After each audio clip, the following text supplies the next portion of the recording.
Le jour se lève sur le Pantanal. Au premier rayon du soleil, les perroquets sont les premiers à se faire entendre. Le long du fleuve Rio Cuyaba, les crocodiles et les iguanes se prélassent sous la chaleur de ce paradis pour la faune et la flore de cette région du Mato Grosso. Mais derrière cette jolie carte postale se cache un danger.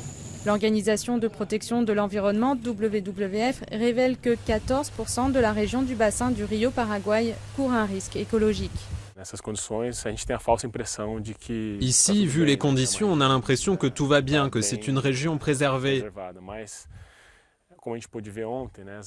Mais il faut savoir que les eaux du Pantanal proviennent du Planalto. C'est de là-haut que viennent les risques écologiques.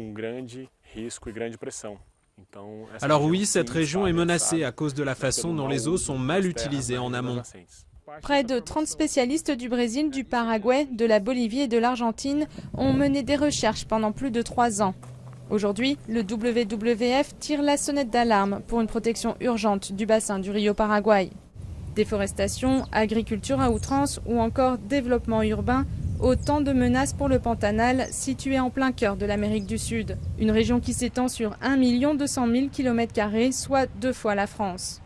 Le Planalto, la région qui surplombe le Pantanal, est donc dans l'œil de mire des chercheurs qui dénoncent l'utilisation abusive des exploitations agricoles, de soja notamment synonyme de pollution pour les eaux du Pantanal.